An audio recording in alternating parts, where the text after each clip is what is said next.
Hey everyone, no Sophie, just Ellie today with a few words. The American election is here. Whoa! We made it. Shout out to everyone for enduring the buildup. My condolences to those outside of the country. You guys kind of are forced to worry about the leader of a nation that isn't even your own. Hegemony is a bitch, I guess. To those who do live in the US, I hope you're voting. I hope you're registered to vote. I really do. I know it's trite to say, but I think it's worthwhile for reasons I'm going to outline here. I know a lot of you are scared, and it's extremely reasonable to be if you're capable of pregnancy, if you're disabled, if you're trans, if you have loved ones in any of those categories, if you've lost someone to the cops, if you have family across the southern border or in a place like Gaza. I don't know if the right in this country is as organized as they were 4 years ago. The January 6th insurrection may have failed, but it still happened, and the forces that incited it were a very real threat. They've dissolved and schismed in certain ways. It's not the same as it was, but the fact is that they're still a very real threat. You don't need me to tell you that. The last few years have featured an onslaught of far-right actors mobilizing to strip people of necessary rights across the country, both on top of structures of power in the Supreme Court, in state governments, and on the bottom, law enforcement and even civilian Christian nationalists and neo-Confederates. It's not always enough that what they want is illegal. Sometimes politics is just a question of who can bring the most force to support their side. Am I scared? I don't know. I'm white and I live in a blue state, so the odds anything happened to me are low. But I'm still a target. I'm trans and gay and I rely on benefits, I guess. To be frank, I mostly just kind of feel sick to my stomach about the whole affair.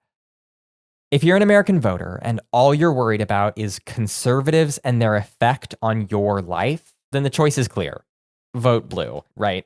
Seriously, please be my guest. I'm not going to waste your time.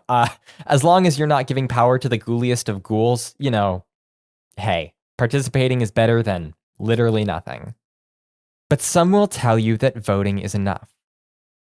And I don't think it is. For the sheer fact that Democrats won last time. They won in 2022 and in 2020 on the whole. They've won a shit ton in the last few decades, and it hasn't been enough. It hasn't been enough to protect women, to protect queer kids, to protect innocent lives at the border and in Palestine and Lebanon and elsewhere across the globe. The type of appeasement promised by the Harris campaign will never be enough. And I trust that you know that, listener.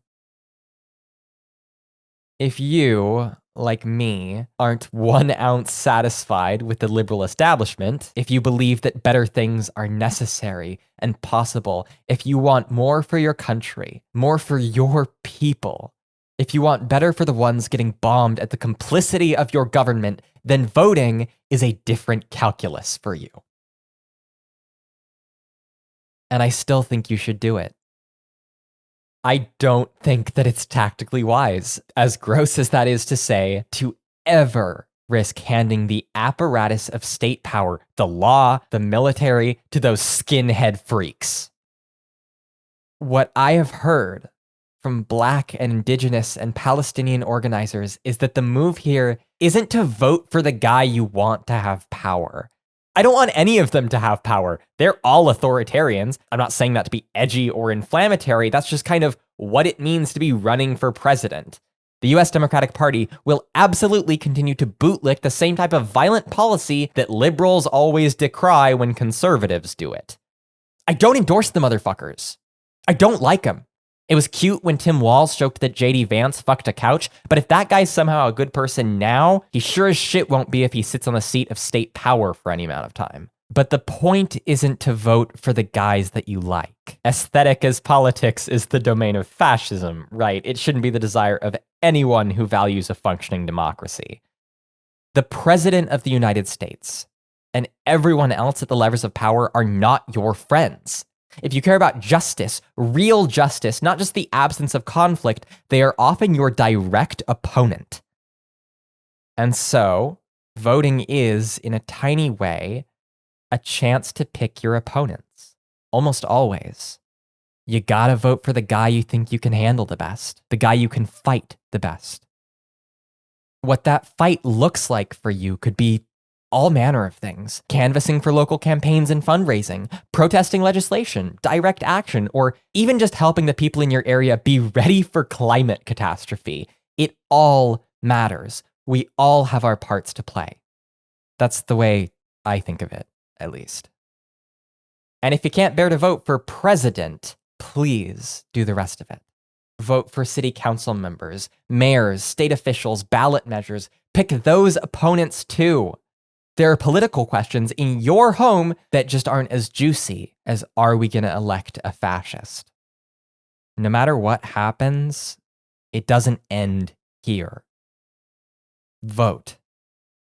And then figure out what you're going to do tomorrow. I'm going to be postponing the next episode of Daughters of Ferrix by a week. I want to do it justice. It's kind of a hard topic. And like a lot of you, the threat of impending governmental upset is a bit distracting. I don't know. I'm trying to write about woolly abstract stuff like Star Wars and the commodification of myth, and there are more important things on the line right now. Critical support to everyone in vulnerable places, this week and for the next 4 years. To those decent Americans in red states, I've been there, and I don't envy you. Please stay safe, stay home if you need, check in on your loved ones that are most at risk with the type of rhetoric that'll be blasted at us constantly in the coming days. We're gonna need it. None of us are alone. We have each other. Solidarity forever. God, what am I gonna title this one? What's the thumbnail gonna be? Obi-Wan? Something from episode 3? Let me know in the comments who you're gonna vote for. Please don't. Please. I don't want to know. Thanks for listening.